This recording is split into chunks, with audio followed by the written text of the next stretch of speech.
La película lagrimal es una capa de agua que rodea o que está en la superficie de la córnea y de la conjuntiva, en toda la superficie del globo ocular. Está formada por tres capas: una capa acuosa,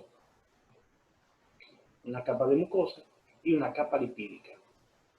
Recuerden que la capa acuosa representa todo lo que está acá, todo lo que está azul. Y la capa acuosa está formada por la glándula lagrimal principal y las glándulas accesorias, Krause y de Wolfram, que ya eso lo mencionamos anteriormente. La primera capa incluso es la más grande de todo, el 99.78% forma lo que es la capa acuosa. La segunda capa es la capa de moco o de mucina, que ya lo hablamos, que está formada por las células caliciformes, que en unas pequeñas imaginaciones se llaman criptas de Heimlich, ¿okay? Que están localizadas en el fondo del saco inferior de la conjuntiva y lo que es en la carúncula. ¿Okay? ¿Cuál es la función de la capa de moco? La capa de moco mantiene el epidemio completamente húmedo. Completamente húmedo. La segunda y mucho más importante de la función es que retiene el agua en la superficie, haciendo que el epitelio de la córnea pase de hidrofóbico a hidrofílico.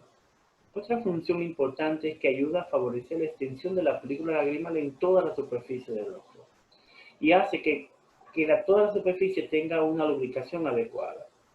Si por cierta razón el agua no llega a ciertas áreas, el moco por lo menos lubrica o mantiene completamente húmedo el epitelio.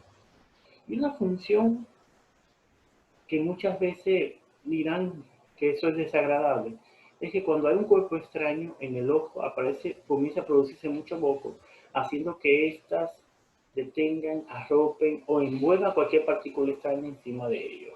Por eso es que cualquier proceso inflamatorio, no importa cuál sea, generalmente el moco aparece y envuelve el cuerpo extraño. La otra capa es la capa del lípido. La capa de lípidos, recuerden que es formada por la glándula de Meibomius, localizada en el tarso del párpado. Tenemos tanto en el párpado superior como en el párpado inferior. La función principal de la capa lipídica es evitar que la capa de agua se evapore. Evita que la capa de agua se evapore y también favorece a la extensión de la superficie de la película lagrimal en la superficie del ojo, al igual que el moco. Entonces, ¿cuál es la función de la película lagrimal? La función óptica, mejora la funcionabilidad de lo que es la visión, mecánica de lavado, cualquier tipo de cuerpo extraño, dolor o infección, estimula lo que es la lubricación o la producción de lágrimas. Lubricación adecuada para las superficies, para el roce entre lo que es el ojo y el párpado, para que pueda tener movimiento libre y normal. Función de nutrición, pues contiene elementos nutritivos que específicamente ayudan a la nutrición de la córnea. Recuerden que la córnea es un tejido completamente avascular. Y una función antibacteriana, tiene lisocina, que ayuda a lo que a proteger de virus, bacterias en la superficie del ojo. Es muy importante que sepa que la película lagrimal hace toda esa función y te protege prácticamente del medio externo y hace que tú veas mucho mejor también. La producción de lágrima normal constantemente se produce alrededor de un minuto 1,2 microlitros, constantemente. La evaporación normal es de 0,094 microlitros por minuto, apenas el 8%. Eso es normal. Aún con la capa de lípido protegiéndola, el 8% se evapora. ¿Ok? Y la osmolaridad es alrededor entre 300 a 310 miliosmol. Entonces, ¿qué pasa cuando es mucho mayor la osmolaridad? Pues hay una mayor concentración de soluto y eso significa ojo seco o queratoconjuntivitis seca. Bien, ¿cuáles son esas causas de ojo seco? Bien, hay varias causas. Miren, la primera causa de la queratoconjuntivitis seca, que también es lo mismo de ojo seco. Cuando yo siempre voy a hablar de ojo seco, significa ausencia o disminución de lágrimas en la superficie del ojo.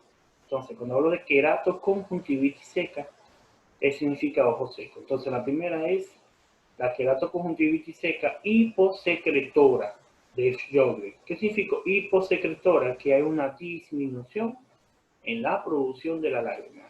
Es decir, hay un daño en la glándula, hay un proceso inflamatorio en la glándula, Por eso es que cuando es por Sjögren hay un proceso inflamatorio autoinmune, es decir, que tenemos una inflamación en la glándula donde el mismo cuerpo te produce daño directamente en los conductos y en los acinos, es decir, tanto en lo que es la producción como en el drenaje, dando lugar a una hiposecreción labial. O sea, tengo un sistema inmunológico que me está dañando la glándula, tengo un sistema inmunológico que me está dañando toda la estructura y por ende tengo disminución en la producción de lágrimas. Y esto es una condición permanente, permanente. Cuando es un síndrome de Sjögren, la podemos dividir en dos grandes grupos, el primario y el secundario.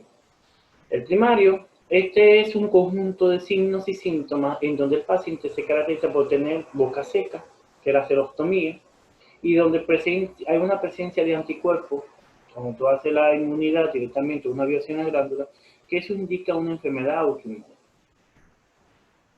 Cuando es secundario, eso cuando es primario, cuando tengo ya un paciente con un daño directamente en la glándula.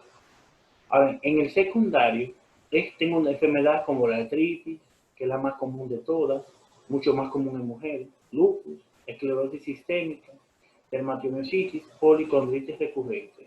Cuando tengo cualquiera de estas enfermedades, puedo tener un Sjögren secundario. Ojo, no todo el mundo con una de estas enfermedades puede llegar a tener ojos secos, pero sí se ha visto mucho más común en pacientes con artritis reumatoidea, porque como es mucho más común, se puede ver más común en pacientes, no que se puede ver más común en los pacientes. Ahora, no quiere decir que si tú no tienes una enfermedad de esta, puede que no tengas ojos secos, pero lo puedes tener también. Pero es mucho más común. Por eso los reumatólogos, ese tipo de especialidad, siempre mandan a investigar al paciente, porque la mayoría de ellos cursan con disminución en la producción de lágrimas. Bien, cuando la queratoconjuntivitis no es por Sjögren, es decir, ya es una causa, digamos que fisiológica, tenemos varios acápites. Primero tenemos la edad, la senilidad. ¿Cuándo comienza en realidad fisiológicamente a disminuir la producción de lágrimas? A los 30 años. A los 30 años, 1,2 microlitros por minuto va disminuyendo con los años. Alcanza un límite a los 60 y es peor a los 90. O sea que a partir de los 30 años, 40, 50, tenemos una disminución en la producción de lágrimas. Por eso los signos y síntomas que observamos en este tipo de pacientes, o incluso cuando usted está estudiando, leyendo, que tiene esa pesadez en los ojos, o tiene ese cansancio, es por el estrés visual, por el tiempo que tiene trabajando, abusando de sus ojos, y también puede ser más por los años. La segunda causa son cambios endocrinos, por ejemplo, la menopausia en las mujeres, andropausia en los hombres, puede estar afectada. Algunos fármacos que usted tome, los antihistamínicos, los anticolinérgicos, los diuréticos, pueden producir una disminución en lo que es la producción de lágrimas. El déficit nutricional, los alcohólicos, también puede provocar lo que es una disminución de lágrimas. Recuerden que en el alcoholismo, los pacientes que beben mucho alcohol, recuerden que el alcohol se metaboliza en el hígado, necesita mucha agua. Y una de esas causas, o la disminución del agua en el cuerpo, en la lágrima, es que cuando usted absorbe agua para poder metabolizar ese alcohol, usted toma el agua no importa de donde sea. Por eso es que las pacientes, cuando el hígado secuestra agua, desde lo que es el líquido cefalorraquídeo, que comienza la famosa migraña o resaca, es por eso. Muchas personas que salen a beber tienen que aprender a tomar agua y no emborracharse. A veces se olvidan de beber y eso. Cuando usted ve a una gente que sale y tiene una botella de agua, piénselo que le da una resaca muy fácil. Y su papá o su mamá le dijo, póngase una botella de helado de agua. Otra causa muy importante es la blefaritis. La blefaritis viene siendo una inflamación del borde de los párpados, de las pestañas, la glándula de meiomio, y eso puede provocar una alteración en lo que es la lubricación de la superficie o de esa área local. Una denervación. ¿Qué es una denervación? Es cuando disminuye la sensibilidad al dolor en la córnea. Recuerden que la estimulación de producción de lágrimas viene dada por la estimulación local a la sensibilidad. Es decir, si tengo un dolor, un cuerpo extraño en la superficie del ojo, voy a tener un estímulo de dolor y eso me va a provocar más lubricación. Y si yo no tuviera nada de dolor, significa que el ojo está muy bien y por lo tanto la disminución de la lágrima parece. Por eso que en los pacientes mayores de edad, entre menos sensibilidad en la superficie del ojo, menos lubricación. También tenemos lo que es cuando hay un daño directo en la glándula, por un trauma, una herida, una fractura de órbita. Y la más común en estos tiempos que se ha vuelto muy moderna es la exposición ambiental. Todos nosotros tenemos celular, computadora, tenemos que trabajar ahora vía online para poder dar clases. Eso provoca que tengamos una exposición ambiental de nuestros ojos, de la superficie del ojo, al medio ambiente. Tenemos aire frío, un abanico, aire caliente o en un motor, siempre vamos a tener ese problema de lubricación. Bien, otra causa de ojo seco o queratoconjuntivitis seca es la causa evaporativa, es decir, que tengo una exposición alargada de la superficie del ojo y esta agua que está en la superficie se va a evaporar. ¿Cuáles son esas causas que me provocan la evaporación de la lágrima mucho más acelerada? Primero, cuando tengo una deficiencia de lípido o de la capa de lípido formada por la glándula del meibomio, o tengo una cobertura defectuosa en la superficie ocular, es decir, tengo una lesión, un terigio, una herida, una superficie completamente irregular. Un parpadeo defectuoso, ¿qué quiere decir? Que tengo una parálisis del auricular, que tengo una mal posición de los párpados, tengo un párpado con una posición inadecuada, en donde no cubre correctamente la superficie del ojo. Eso es lo más importante. ¿Cuáles son esos signos y síntomas de ojo seco? ¿Qué es lo que el paciente va a sentir? Lo primero que va a sentir son irritación del área, de la superficie del ojo, sensación de arenilla o pesadez o cuerpo extraño. Tengo algo en el ojo, que me molesta. También quemazón o ardor, que puede aparecer secreciones mucosas o moco, que puede ser signo de resequedad o signo de inflamación. Y después de ahí viene lo que es visión borrosa, la fotofobia, que es la molestia a la luz por la inflamación de la superficie. Luego viene el cansancio visual, en donde el paciente va a sentir una pesadez al parpadear. La pesadez puede ser el roce o puede ser simplemente sueño. Muchas veces cuando tenemos mucho tiempo leyendo o viendo televisión, sentimos los párpados cansados. Por eso es que se nos hincha los párpados, el borde se nos pone más moradito y algunas personas comienzan a picar el ojo, las secreciones, en fin, hay muchas cosas que a cada quien le da diferente. ¿Cuáles son esas anomalías de la película Lágrimas que yo voy a identificar, que yo sé y voy a ver que voy a tener problemas en la lubricación? Bueno, primero, vamos a tener esto. Miren esta superficie. ¿Qué observan acá? Secreciones, moco, una película que es prácticamente irregular. Eso debería ser uniforme en toda su superficie, pero vemos como si estuviera sucia. Vemos todo esto como si estuviera completamente sucio. ¿Ok? Pueden tener presencia de moco, filamento. Miren aquí, en la segunda imagen, ¿qué estoy observando? Esta sustancia verde, que ven aquí, eso se llama fluoresceína, que mediante una luz especial, la luz azul de cobalto que está en la lámpara, permite la visualización de la película lagrimal. Ustedes recuerdan el menisco lagrimal, que es el acúmulo de lágrimas entre el globo ocular y el párpado inferior. Miren cómo está completamente disminuido. Entonces tengo secreciones inadecuadas, moco, un menisco lagrimal disminuido y secreciones espumosas. Eso es un signo de anomalías de la película lagrimal. Miren aquí, por ejemplo, cuando yo tengo una película lagrimal inadecuada en la superficie del ojo, recuerden que la película lagrimal me cubre tanto la córnea, como vemos acá, el epitelio y la conjuntiva. ¿Okay? La conjuntiva que cubre el globo ocular y la conjuntiva que cubre los párpados. ¿Qué pasa cuando la película lagrimal tiene mucho más tiempo, reseca, tengo una superficie del ojo totalmente expuesta a una menor lubricación? Pues bien, la córnea es la primera en sufrir. Aquí tengo lo primero, es una epiteliopatía puntiforme o una lesión epitelial. ¿Cómo yo puedo identificarla? Pues bien, la sustancia que le digo, la fluoresceína, no solamente me pinta la película lagrimal, sino también que se adhiere a lugares donde no hay epitelio. Si ustedes observan esos puntos brillantes, verdosos en la superficie, significa ausencia de epitelio, o sea, quiere decir que la córnea ya está lacerada, quiere decir que la córnea y el epitelio está completamente dañado en esta superficie de acá y acá, como lo pueden ver.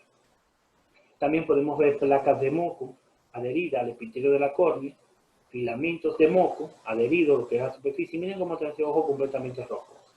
Eso significa por una mala lubricación. De las pruebas, como le digo, tenemos la prueba de la fluoresceína. Es una prueba de tiempo de ruptura de la película lagrimal. Por ejemplo, yo le aplico la fluoresceína en la superficie del ojo, le pido al paciente que mantenga el ojo totalmente abierto durante 10 segundos.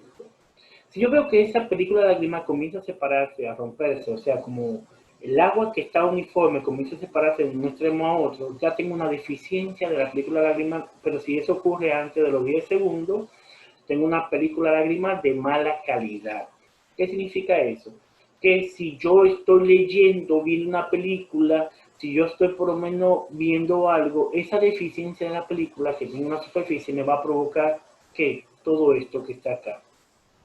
Entonces imagínense ustedes viendo una serie, una película, o leyendo, o ahora mismo estudiando, si tuvieran una deficiencia de la película va a pasar todo eso, pero poco a poco. Por eso es que es un círculo vicioso, que debemos percatarnos y debemos mantener el ojo completamente lubricado.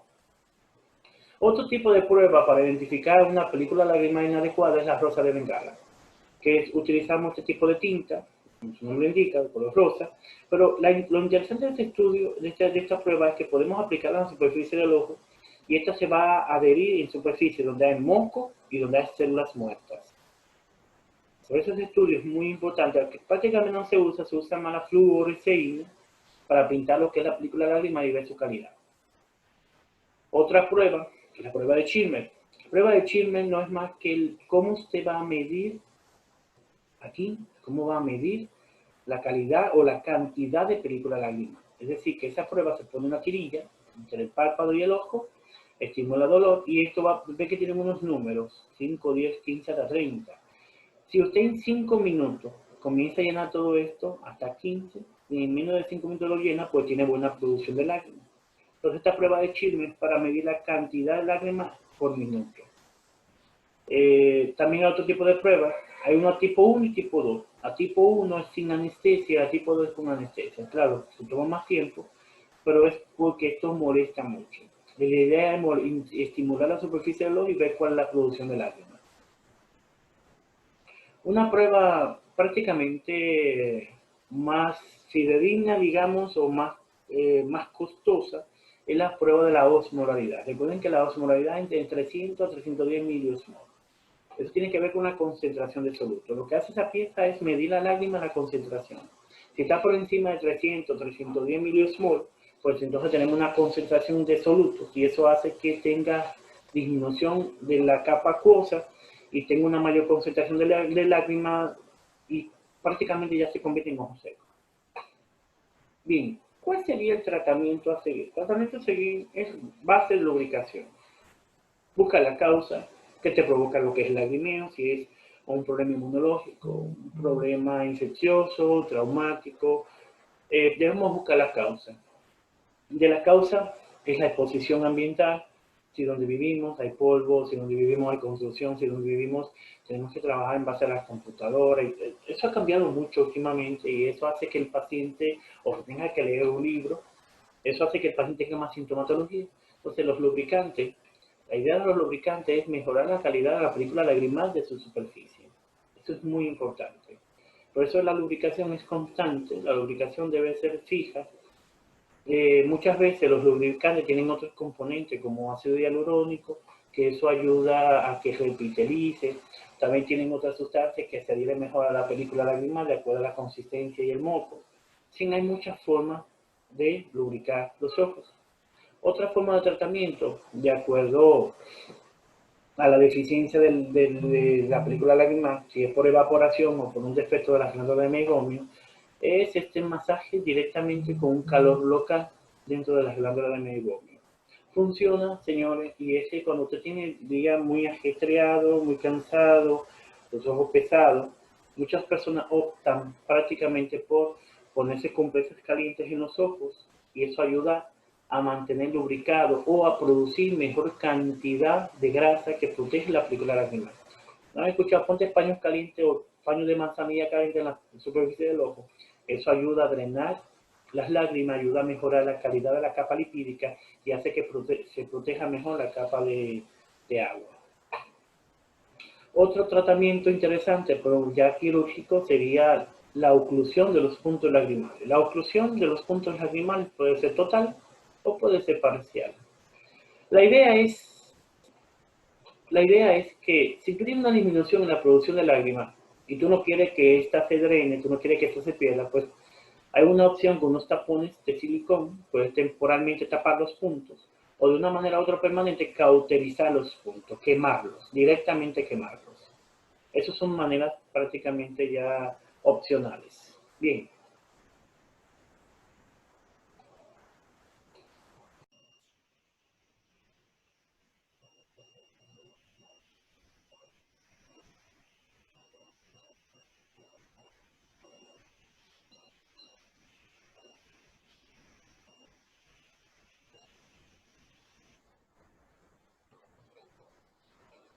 Miren, la conjuntiva es una membrana mucosa que cubre la superficie anterior del globo ocular, y es la que llamamos conjuntiva vulvar.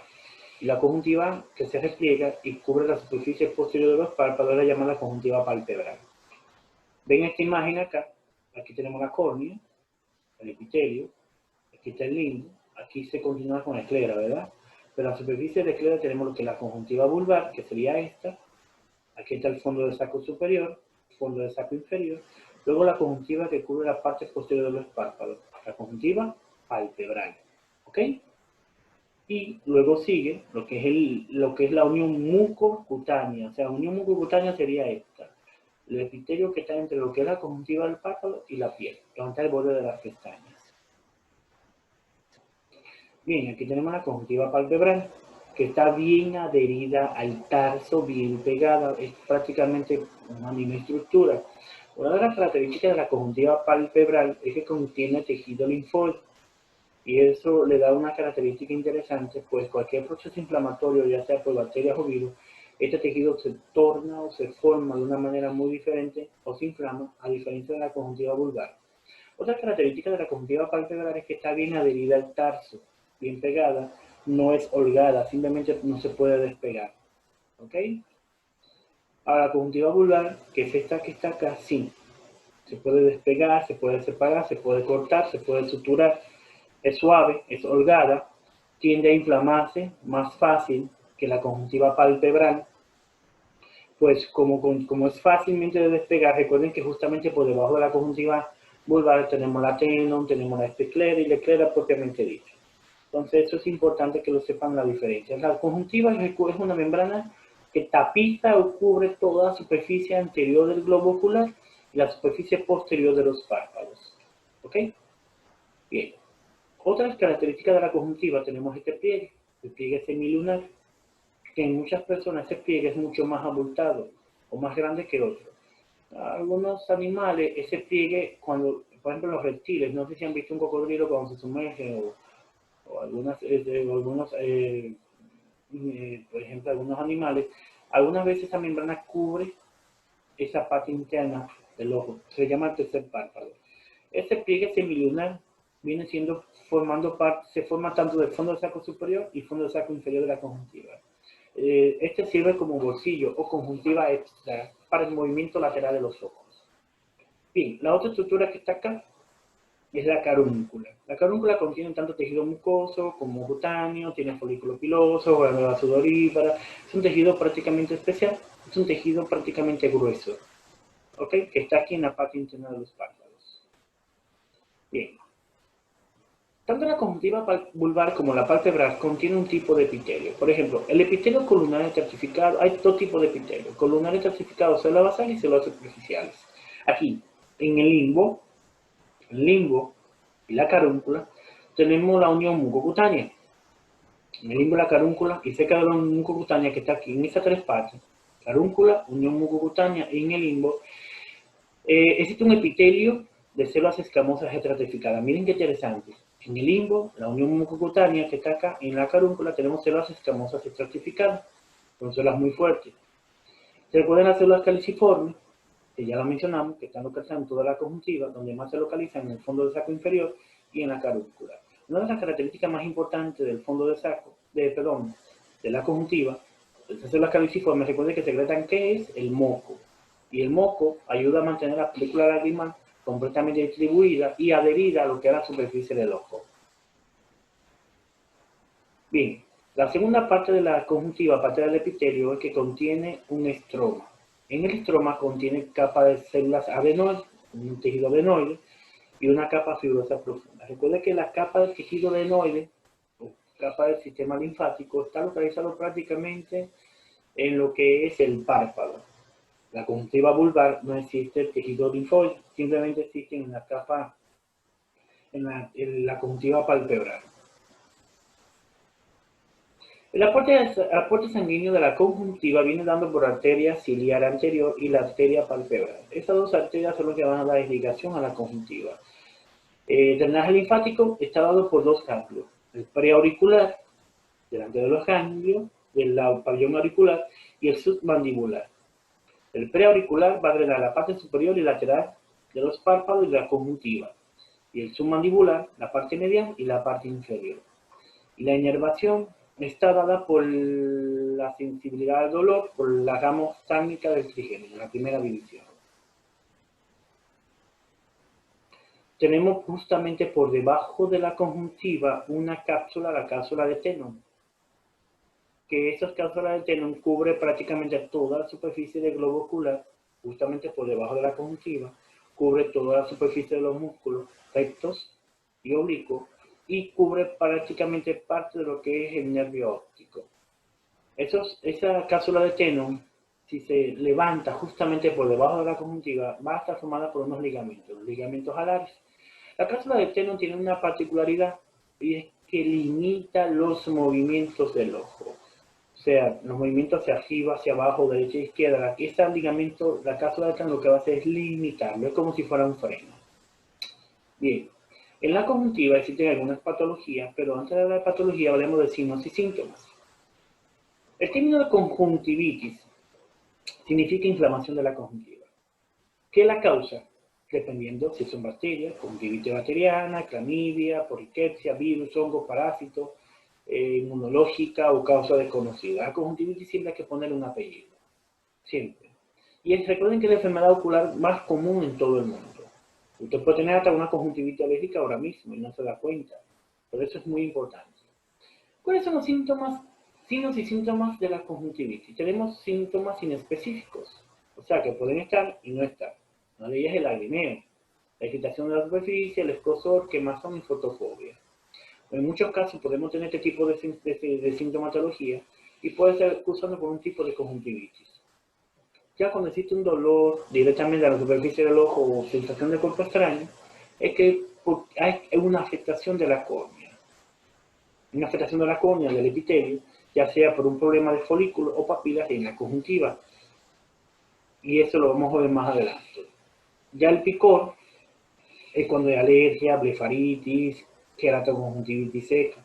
O sea, siempre los signos y síntomas de la conjuntiva pueden presentarse de diferentes formas, de acuerdo a diferentes patologías que se pueden dar. Por ejemplo, en la conjuntivitis podemos ver hiperemia, como tenemos el ojo rojo completamente. Un ojo rojo es una conjuntivitis, no importa qué la cause.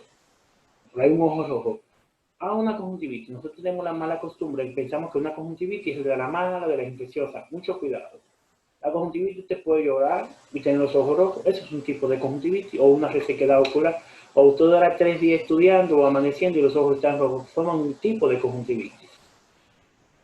Las secreciones, es muy importante observar. Hay 4 tipos de secreciones. Cuando son secreciones acuosas, como el lagrimeo, es un exudado que puede ser por una infección viral o una infección alérgica. Viral o alérgica, incluso hasta por ojo seco. Porque recuerden que la resequedad de la superficie del ojo provoca que usted tenga una disminución en la lágrima y eso provoque una inflamación y esa inflamación provoque dolor y el dolor provoque estimulación de la lubricación. Secreciones de moco, tipo moco, por ejemplo, tenemos la conjuntivitis tipo vernal o alérgica o la queratoconjuntivitis seca también. O sea, cuando hay moco, significa ojo seco o una alergia. Cuando las secreciones ya son purulentas, purulenta significa pus, una conjuntivitis bacteriana. Y cuando tenemos moco y pus, por la mucopurulenta, es una queratoconjuntivitis o una conjuntivitis por clamidia, que es más o menos este aspecto que tiene. Generalmente las conjuntivitis con muchas secreciones, eso es algo muy desagradable y muchas veces podemos clasificarla de acuerdo a las secreciones, que es muy importante. Muchas veces podemos tener los ojos más pequeños, no son los ojos pequeños, es un edema de la conjuntiva palpebral se inflama la conjuntiva, la estrechez de la fisura es más pequeña y tenemos la sensación de que el ojo es mucho más pequeño. Por eso debido al edema de los párpados, tanto superior como inferior. Y eso significa que un tipo de conjuntivitis o inflamación de la conjuntiva. Muy interesante, y pueden haber estos tipos de bolsa en la conjuntiva. Doctor, disculpa. En la anterior, yo he visto que en los niños le dan mucho. O sea, se acuestan bien, pero Yo luego en la mañana. te respondo eso ahora, ¿viste? Por favor, déjame Ok, te ok, escribir tu pregunta, ¿viste, querida? ok. Tú le escribes, no te preocupes, tú me la dices al final, porque ya está acabando el tiempo, entonces no dará tiempo, al final. Mire, la quemosis es un edema de la conjuntiva vulvar. Un edema de la conjuntiva vulvar, como que se ven esas bolsas y tú piensas que el ojo se está saliendo, tú piensas que el ojo va para afuera. No, eso es líquido acumulado justamente por debajo de la conjuntiva vulvar. Recuerden que la conjuntiva del que está encima del ojo es holgada, es suave y se puede separar. A diferencia de la palpebral, lo que va a provocar es un edema o una inflamación hacia afuera, como se ve ahí. Cuando existe una hipertrofia de la papila, esa se localiza en la conjuntiva palpebral. Miren cómo sobresale en ese tejido completamente. Es una hipertrofia del epitelio conjuntivo, de la conjuntiva palpebral y es muchas veces inespecífica, puede ser por alergia, bacteria, también puede ser por herida de contacto o un cuerpo extraño. Cuando es folicular, el folículo se puede observar infecciones virales, porque los folículos es una inflamación del tejido linfoide. Dense en cuenta que aquí respeta prácticamente la conjuntiva vulvar, por aquí no respeta ni el fondo del saco ni la conjuntiva palpebral. ¿Por qué? Porque en este caso el tejido linfoide se localiza tanto en el fondo del saco como en la conjuntiva palpebral. Esos son tipos de conjuntivitis, claro está. También puede presentarse lo que son las membranas o pseudomembranas, que cuando aparece una inflamación en la conjuntiva, esta produce moco. Y al producir moco, este moco se adhiere a la superficie de la córnea y de la conjuntiva, o al final, con tanto parpadeo que ese moco comienza a solidificarse y comienza a adherirse al epitelio de la córnea. Entonces, la pseudomembrana, que tú puedes despegarla perfectamente, o membranas verdaderas, que se adhiere tanto al epitelio cuando tú tratas de despegarla, hiere o daña prácticamente el epitelio de la conjuntiva, porque se fusiona, se une a él. También cuando existe una conjuntivitis, puede haber inflamación de los ganglios linfáticos, preauricular o submandibular. Eso es signo de conjuntivitis, un proceso de conjuntivitis bacteriana, pero es mucho más común en niños, es prácticamente viral en estos casos. Bien.